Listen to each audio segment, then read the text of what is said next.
All right, we're going to go ahead and call the meeting to order. Welcome everybody to our meeting here on October 30th. We've got quite the full docket as usual.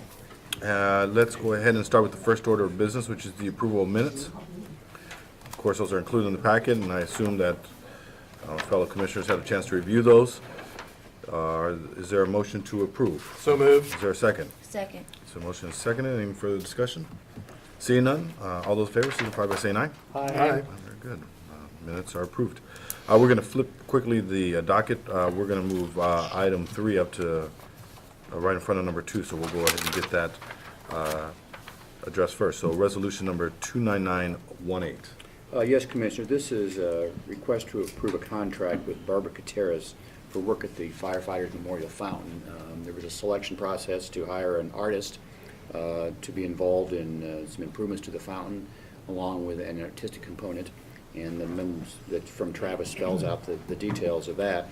And we do recommend approval. Travis is here, but more importantly, Porter Arneal from the Municipal Art Commission is here, along with representatives of the Kansas Missouri Fire Department and Joe, who's been involved from the very beginning on this. And so if we could do maybe just a little brief background on this and the purpose of that, and I'm not sure if Travis or Porter want to do that.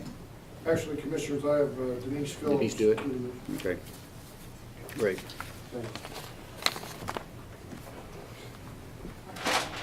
And I'm going to defer to Porter, who has got a meeting downtown, but has been involved with this since the very beginning, 1% for art component of this. So,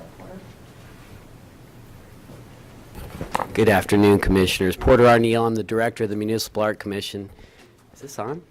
Oh, doesn't sound like it.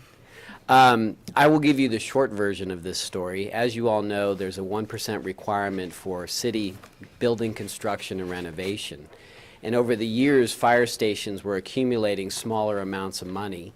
And a small pot of money developed, and we debated what the best way to spend this money might be. And so we met, the chair of my commission at the time was Karen Holland, and we met with Smokey and talked about what might be a better option instead of trying to put art and fire stations, which are technically public buildings, but really aren't open to the public.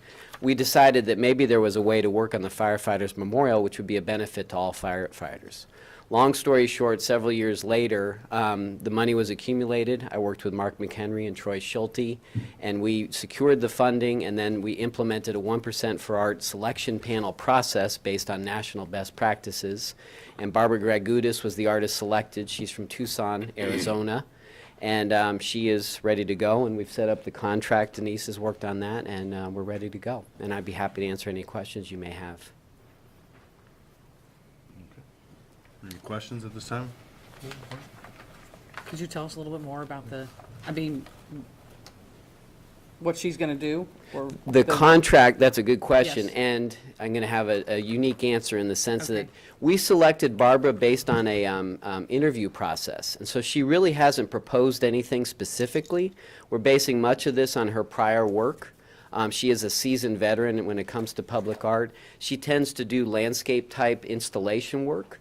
What my sense, and this is really my personal opinion, the Firefighter Memorial is terrific. It's beautiful. It has sort of the bare bones of a great memorial, and obviously the fountain is the great centerpiece. And now that it's aged some 20 years, it could use some help aesthetically, and also because it's part of that beautiful park, we're looking to hopefully make this a more, shall we say, appealing place for people to perhaps spend time. And I think Barbara will be a good artist to do that. And then we've also worked in that we have enough funding to help do some maintenance. And she will do some dovetail work so that she may improve some of the landscaping as part of those maintenance dollars.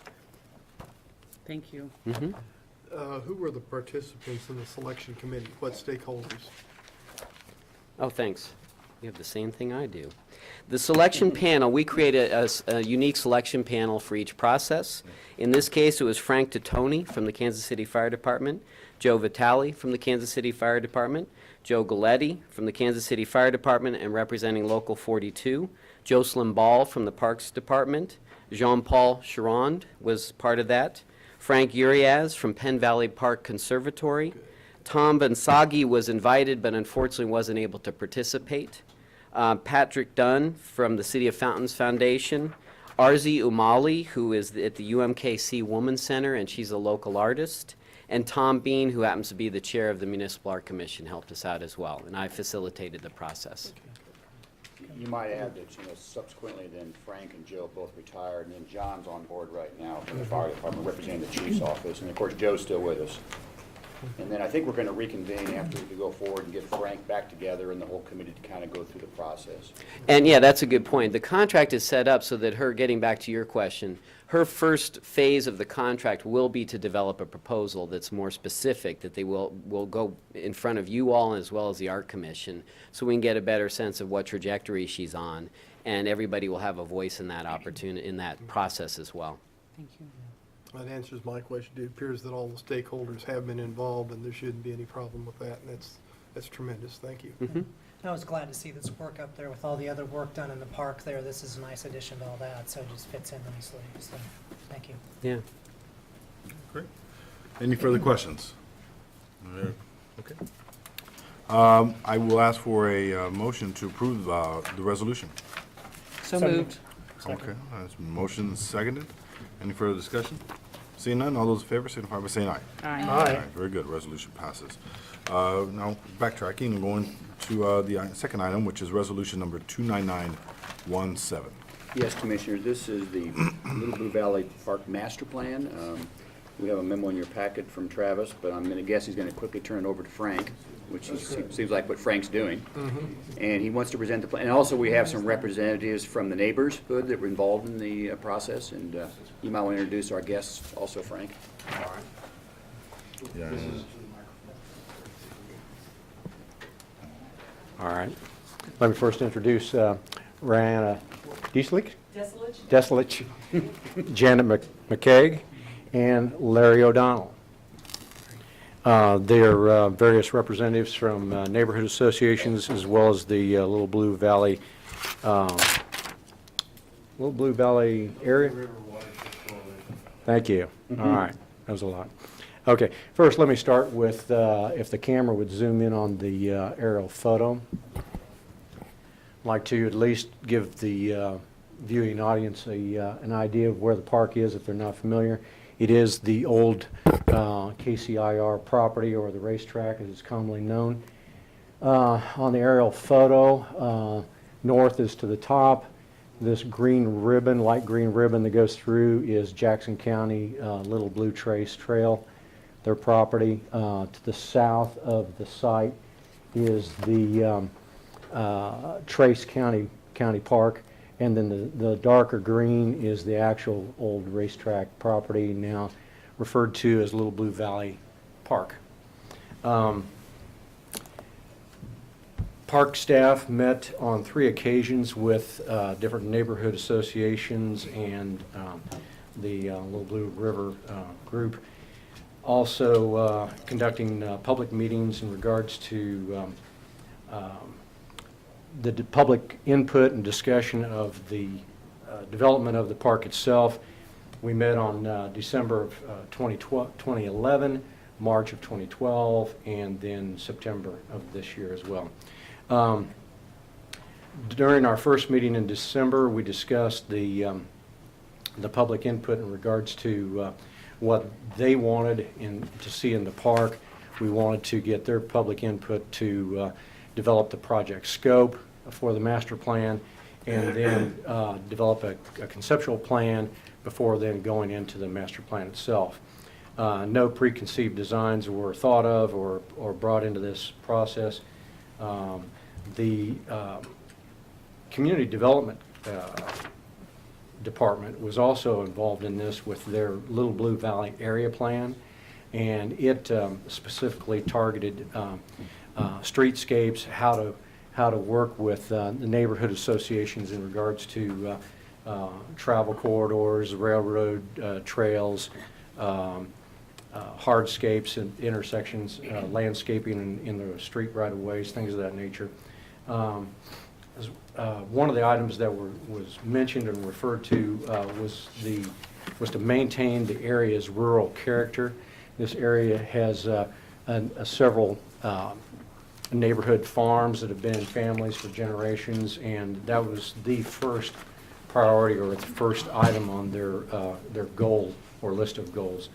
Among several others, items that were mentioned by the public were also security, and also if there were any ball fields, perhaps not having any lighting glare.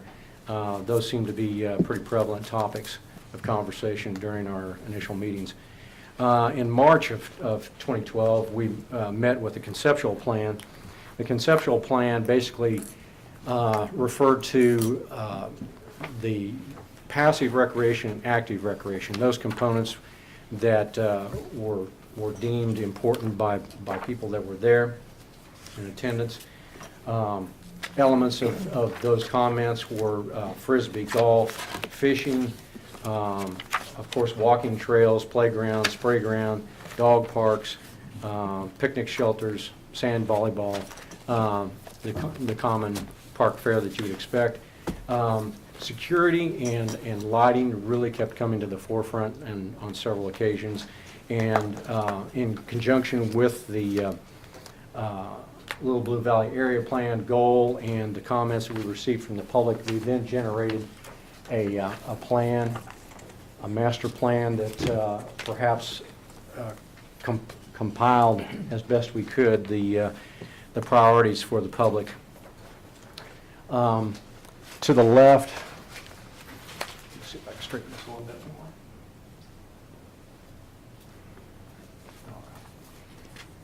To the left, well, let me first point out the orientation of the property here. First, north is now to the left, whereas before it was to the top.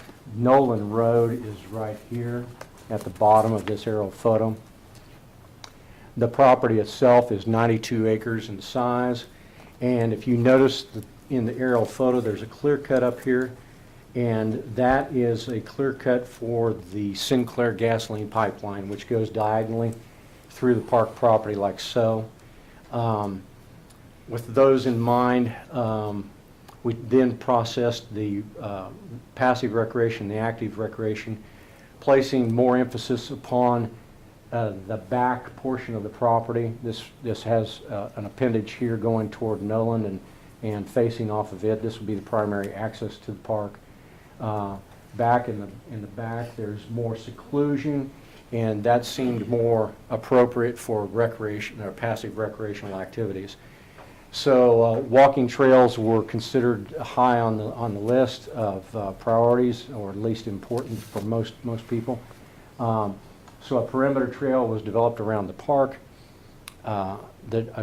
Access drive from Nolan into the park with parking lots available immediately at the entrance to the park, and then beginning of the walking trails. A water feature or amenity was mentioned as one of the park elements that people were interested in. So a 5-acre pond was positioned for two purposes: one for aesthetics and also one for function. The function purpose of the pond would then act as a buffer or a means of separation between the active and the passive recreation. The active recreation then would be over here on this side.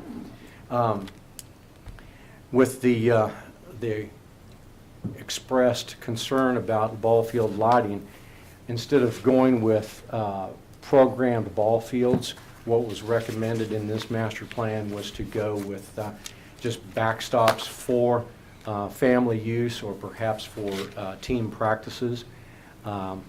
Those ball fields, like I said, would be just backstops, no sideline or outfield fences. The gasoline pipeline would go through that area and not be obstructed by any of those physical features. Around the lake and around the parking lots, or between the parking lots and that ball field area, would be a playground,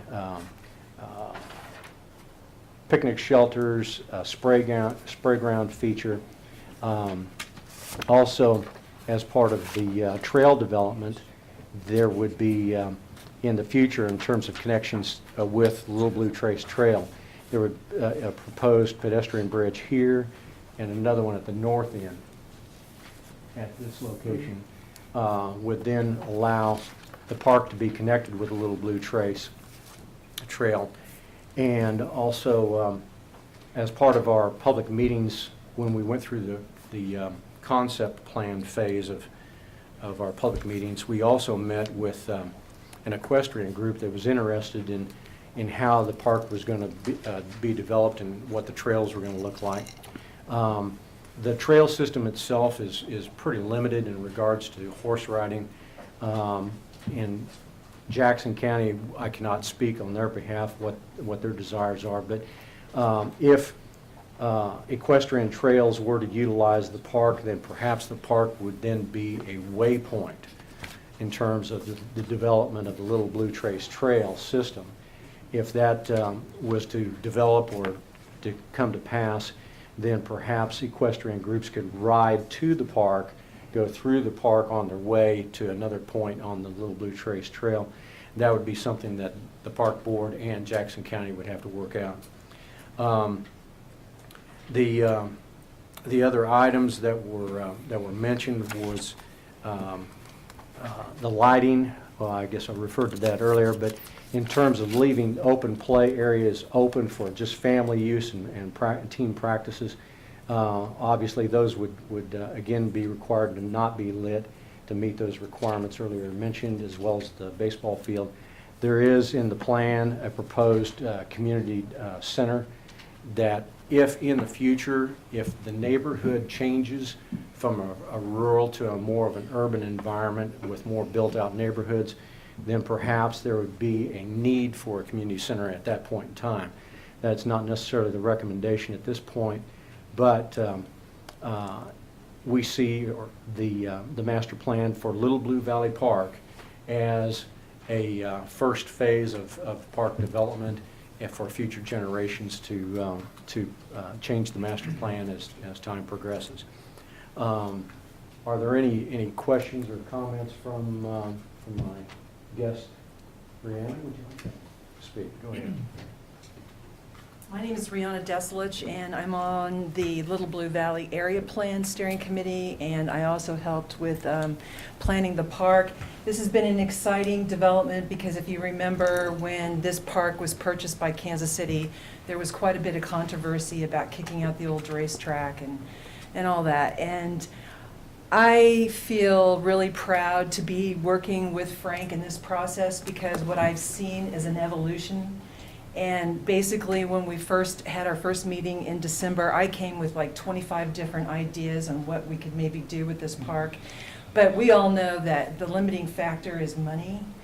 And so we had all these great ideas that cost a lot of money. And so if we can't even pay to mow the park, you know, practically speaking, how do we develop this big fancy park? Well, we really don't need a big fancy park in our area because like Frank said, we are rural. My street, we have anywhere from people who have 25 acres down to 2 acres worth of land. So it's sort of a different kind of park for our area. One thing that I was really encouraged about was how we were listened to in this whole thing. And so that makes me feel like, okay, citizens do have a voice, citizens can be heard, and citizens do have input. On my neighborhood, my street, a group of people got together and who are horse owners and said, wouldn't it be great if we had the ability to use this park as a place where we can drive our trailers in, our trailers and our trucks for our horses, park our trailers and trucks, get our horses out, and then start connecting to some of the larger trails. So there was a lot of, I think that was at the March meeting, Yes, right? right. The equestrian group came to the March meeting and there was lots of talk about that. But like Frank said, Jackson County is not as encouraging about that for some reason, I'm not really sure. But I really encourage this group of people, the commissioners here, to think about that possibility because these horse people are known for picking up their own trash, picking up the excrement from the horses. It does not take a lot of money to build a trail. They've even built their own trails, paid for their own trails. And so to me, it seems like a low-cost solution to having activity in the park that other people might be able to support and pay for. And there aren't any that I know of Kansas City, Missouri parks that are devoted. I'm not saying that we make this just an equestrian park, but adding that element to it, I think would be unique. And it would certainly fit in our area, like Frank said, because we do consider ourselves rural. And there are quite a few different horse barns around this particular area. So I just want to give a lot of praise to Frank and the Parks Department for creating such a great plan. I'm very happy with this plan. We don't want to see, $1 million worth of ball fields and things like that here, so I think this will be great once we get the money to actually build it. Thank you for your comments. It would be our recommendation then to process this for approval or for your consideration. Very good. Any questions or comments? No, any further questions or any All other right. comments, or? Where, is there a place online that people could comment, or that the information is online? I mean, just about the master plan itself, or about the meetings, or anything like that? We went through the normal announcement of having our public meetings. Right. That was essentially the essence of our Okay. public process. Okay, So thank you. Oakwood Baptist Church, I believe, was the central focal point for not only our meetings, but also the Little Blue Valley area plans. So we worked pretty well closely with the Community Development Department and their announcements. Okay, thank So, you. and they did a pretty good job. Good, yeah. Thank you. Okay, thank you. I would ask for a motion to approve the resolution. So moved. It's been motioned. Is there a second? Second. Motion is seconded. Any further discussion? Seeing none, all those in favor signify by saying aye. Aye. Very good. Resolution passes. Moving forward, resolution number 29919. Yes, Commissioners, this is an agreement with Missouri Highway and Transportation Department. Staff was successful in putting together a grant for our scenic byway over along Cliff Drive that also connects to the west, as indicated in the memo from Travis. So securing the federal funds was the first step, and as you can see in a lot of these, we require a local match, and this is where we tie into PIAC funding. And the memo from Travis outlines that. I know Scott Overbay is the primary architect behind this grant. He's the one that's been doing all the work on Cliff Drive over the years, so he's going to show you what we're talking about. Scott Okay. Overbay. Good afternoon, Afternoon. Commissioners and Director McHenry and staff. Thank you for giving me the chance to announce and present this project to the board. As noted in the board memo, we received a grant from the Federal Highway Administration in the amount of $823,518. It's through the National Scenic Byway Program, and the match would be $220,000 for a combined total of $1,052,518 for the project budget. I'd like to begin by explaining how this trail connection is important to the other trails in the area and Cliff Drive. I've got a map here of the trails in that area, beginning with the Riverfront Heritage Trail. This trail is shown in the orange line. It goes through all the older, more historic parts of downtown Kansas City, and it provides the visitor and the traveler with a lot of information about the history of Kansas City, how it was formed, how it was developed, and there's also a lot of links to communities, artwork, cultural and historical information. The Spirit of Kansas City Trail is the Purple Trail. It's located next to the Riverfront Heritage Trail, and it also provides a lot of history for Kansas City. It talks about the days of Lewis and Clark, the fur trading industry, railroad industry, how the airway transportation systems began in Kansas City. So between these two trails, there's a lot of history and culture for the traveler. On this map, you'll see to the right is the Cliff Drive Scenic Byway. This area was designed by Kessler in 1893, and Cliff Drive itself was completed by 1915. It extends from Paseo and Independence all the way east to Choteau Traffic Way. as it goes through the 303 acres of Kessler Park. It provides the traveler with many opportunities for recreation, history, and then there's a lot of views to the north of the Missouri River Valley from Cliff Drive. Currently, the connection between the two scenic byways is this purple line that goes along Independence Avenue, connects to the Spirit of Kansas City byway through Columbus Park and Holmes Street. Currently, that's a really tough travel for a pedestrian or bicyclist because there are several trucks on that route. It's a busy street. There's a couple of places where the sidewalk connection is not complete. So what we're proposing with this grant and this funding would be to make the connection through Kessler Park from Paseo and Highland at a location where we have an existing kiosk. Make the connection through there, through Kessler Park, underneath I-29, and connect to Lydia, where there's an existing complete sidewalk and local streets that would connect it over to 3rd and Wyandotte, where it could connect to the Spirit of Kansas City byway. Provide a safer route for the bicyclist and the pedestrian. Everything's in place.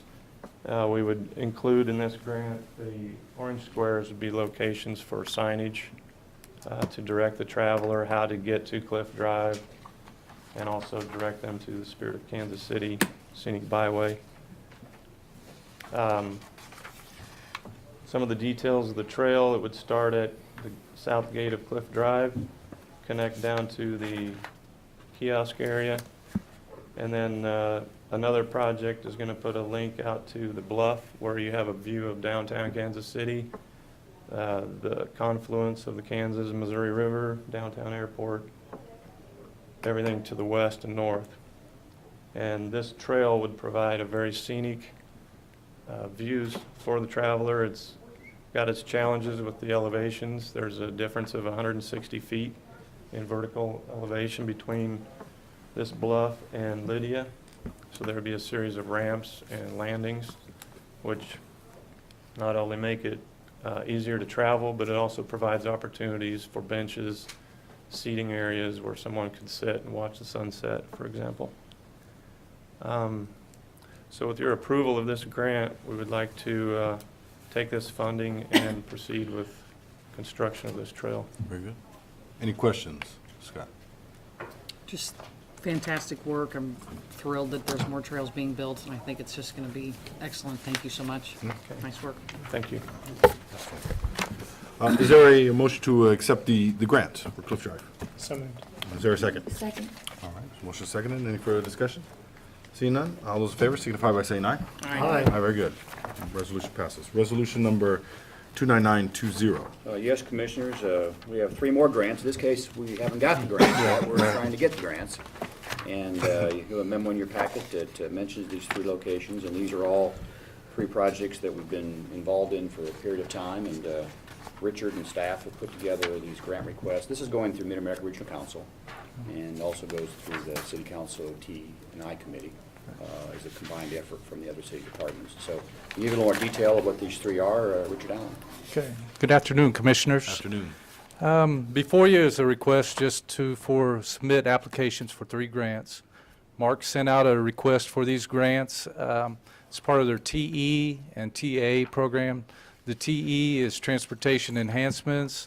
The TA is Transportation Alternatives.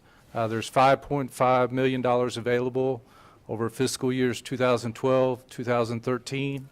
It was sent out to all the local cities and county governments. And each municipality is allowed to submit up to 105% of the available funding. So that allows Kansas City to submit 10 projects.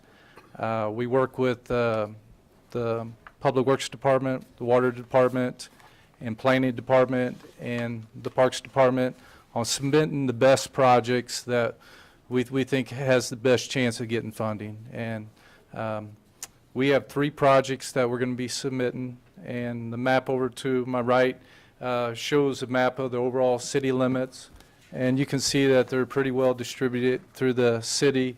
The upper one is Lakewood Greenway. It's located approximately at Shoto Traffic Way and I-35. The one in the middle is the Brush Creek Confluence Trail. It's located at the confluence of Brush Creek and the Blue River. It's close to Blue Parkway and Cleaver and Brush Creek. And then the one on the bottom is the Blue River Trail, Alex George to Minor Park Trail connector. And that one is located at Red Bridge and Blue River Road. Each of these projects are going to be submitted for the maximum allowed funding of $500,000 from the federal government, and then requires a 25% local match. That's $170,000 per project, and that would be funded through PIAC. And I do have some maps of the specific locations if you'd like me to go over those. Or the request today is to allow us to submit these 3 grant applications. I would like to see that, but not necessarily right now. Okay. Okay. All right. Great. Any other questions? This time? Okay. Is there a motion to approve the resolution to allow us to submit these grant requests? So moved. Is there a second? Second. A motion and second, and who wants it? Let's give it to McLean on this one. Okay. With that, any further discussion? Seeing none, all those in favor signify by saying aye. Aye. Aye. Aye. Very good. Resolution passes. Thank you. Thank you. Resolution number 29921. Yes, Commissioner, this is amendment number 3 with the engineering firm of Califarro and Brown to continue work on the Shoal Creek Parkway going to the west, actually from North Brighton to the west. You have a memo in your packet from Travis that spells out the scope of services involved, and if you have any questions, I'm sure Travis can answer them. All right, great. Are there any questions of Travis at this time regarding this resolution? Will you email me a couple pictures of the project, of whatever recently you had, please? Thank you. Okay, great. Any other comments, questions? No? Okay, seeing none, is there a motion to approve the resolution? So moved. Is there a second? Second. The motion is seconded. Any further discussion? Seeing none, all those in favor signify by saying aye. Aye. Aye. Okay, very good. Resolution passes. Resolution number 29922. Yes, Commissioner, this is change order number 3 with National Streetscape for a variety of locations, all part of a park lot and trail improvement program. Again, you have a memo in your packet from Travis that outlined the scope. If you have any questions, Travis is here. Okay. Any questions of Travis? All right. Seeing none, is there a motion to approve the resolution? So moved. Is there a second? Second. The motion is seconded. Any further discussion? All right, hearing none. All those in favor signify by saying aye. Aye. Aye, very good. Resolution passes. Resolution number 29923. Yes, Commissioner, this is change order number 4, D&D Custom Construction Company for amount of a little about $14,750. And this is for the completion of our dog park here in Swope Park. This is to add the water feature to the small dog area. Okay, Is that pretty much it, Travis? that's correct. Okay. Travis, do you own a small dog? Heidi has one. I do too. Okay, very good. I do. I own a small dog. So there you go. Having seen that on our last tour, it's an excellent facility, Yes, and it is. anything we can do to enhance it, to complete it, I think is well-spent Well money. spent. Very good. I would agree. Any further comments or questions at this time? All right, is there a motion to approve the resolution? So moved. Is there a second? Second. Motion is seconded. All those in favor signify by saying aye. Aye. Aye. All right. Resolution number 29924. Yes, Commissioner, this is the 5th and final change with Barstow Construction for the Bay Aquatic Center. And there Okay. again, you have a memo that spells out all the history on this. Yes. As far as the prior change orders, and then it brings it up to this change order number 5, which is a negative change order of $12,441. Again, if you have any questions, Travis is here. All right, Travis, do you have any comments on this one, or you're gearing up for the next one? Okay, very good. Any questions of Travis on this? Comments? Okay. Seeing none, is there a motion to approve the resolution? So moved. Is there a second? Second. All those in favor signify by saying aye. Aye. Very good. Resolution passes. Director's report. Travis, Major Construction. Good afternoon, Commissioners. Afternoon, sir. This afternoon, we discuss some of the improvements being discussed out at the Great Clyde Community Center.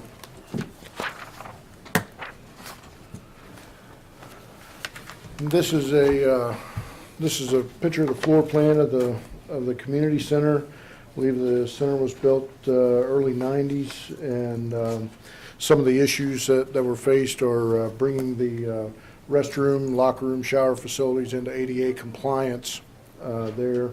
This light green area at the top is currently a steam room on both the men and women's side of that.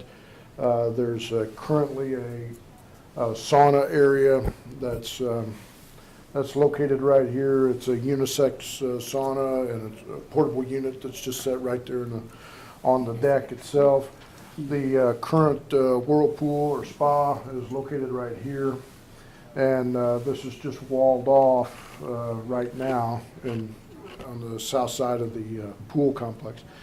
What we're discussing is pulling the steam rooms out and using that area to actually facilitate ADA showers, widening the bathroom stalls and make them ADA compliant, raising the toilets, installing ADA lockers, benches, that sort of thing on both the men's and women's side. I have another shot of that here in a second, but I'll give you the overall first. And then what we'd be looking at is moving this sauna from this area and most likely adding it to the whirlpool area down below, building an atrium on the outside of the building, putting the whirlpool out in that area with the sauna to the side, and then putting 2 portable steam units up on the pool deck themselves up there, so that one, the units can be ADA compliant, and you would have a men's and a women's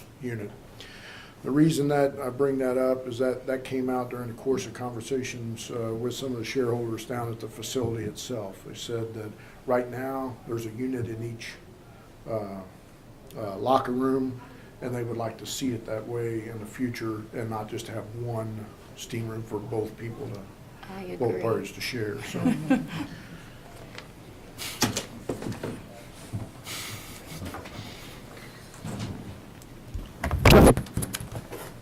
This is what we're looking at for the locker room improvements. The improvements would include, again, addressing the stalls, widening the stalls to the required ADA compliance, circular movement within inside the stall, ADA accessible lockers, benches, showers, and sinks on both sides, the women's side and the men's side in there. The improvements, per the discussions that they had at the facility, would also include improving the lockers themselves on both sides in the locker room.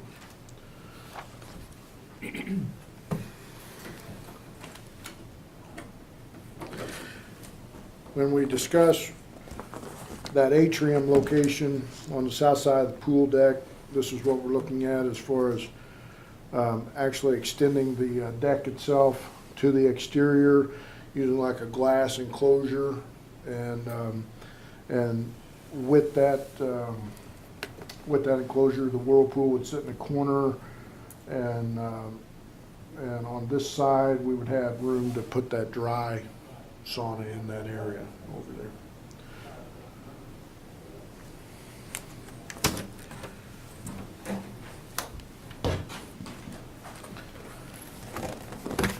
And this is a look at what the portable units would look like for the steam units. Those are not portable, but prefabricated steam units.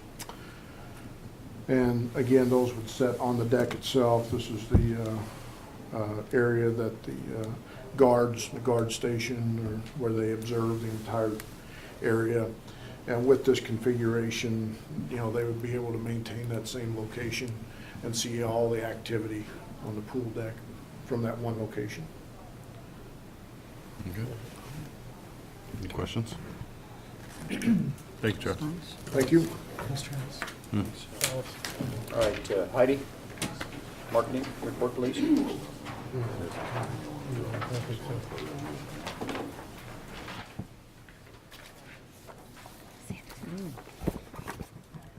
Good afternoon.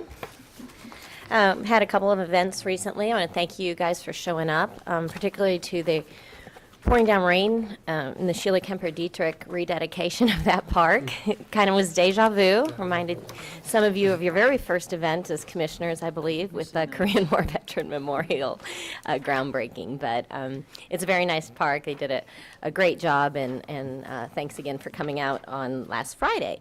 And then on Saturday, of course, we had water fire. And I know some of you were able to be down there. Thank you very much for coming. Another great event, good attendance, and lots of positive feedback on Waterfire, as always. We are now working on the Wilderness Run, which is coming up this coming weekend, and it's the cross-country run that takes place at Shoal Creek Living History Museum in Hodge Park.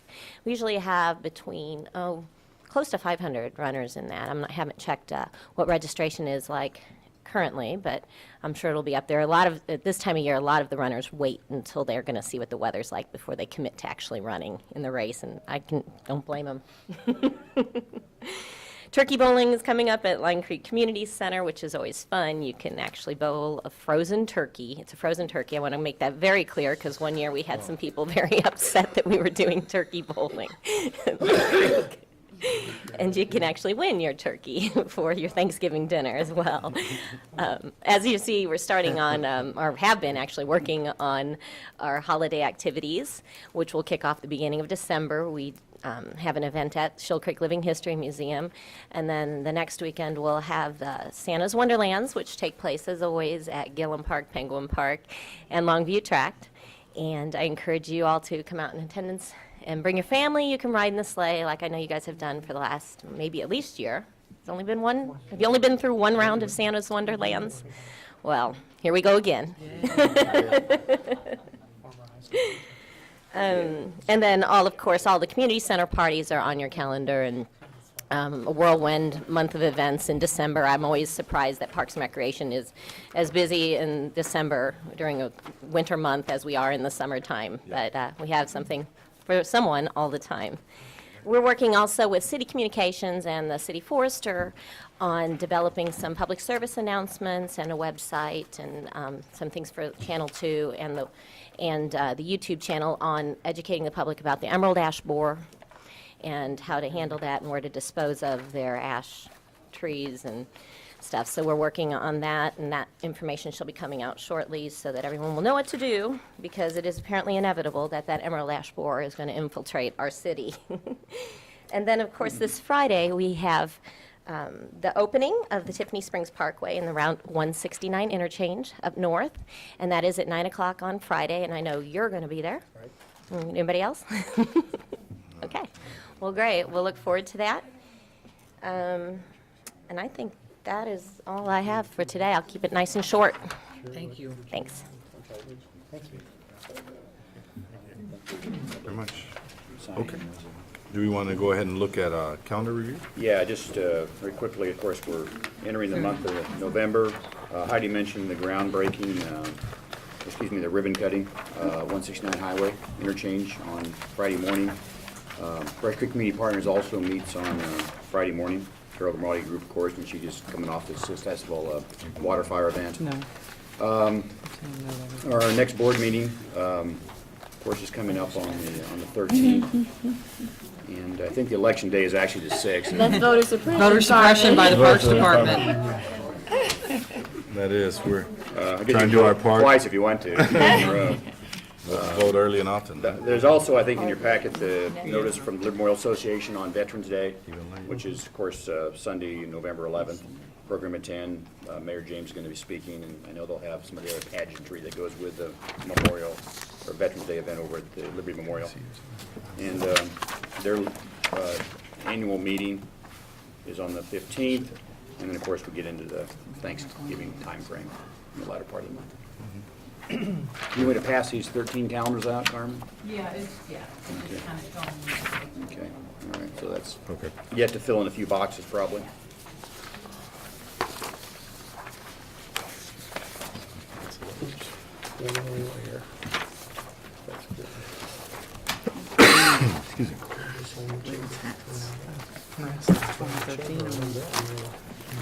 Okay. All right, that's it? That's it. Okay, very good. Is there any other further discussion, business? Hearing none, meeting adjourned. Thank you.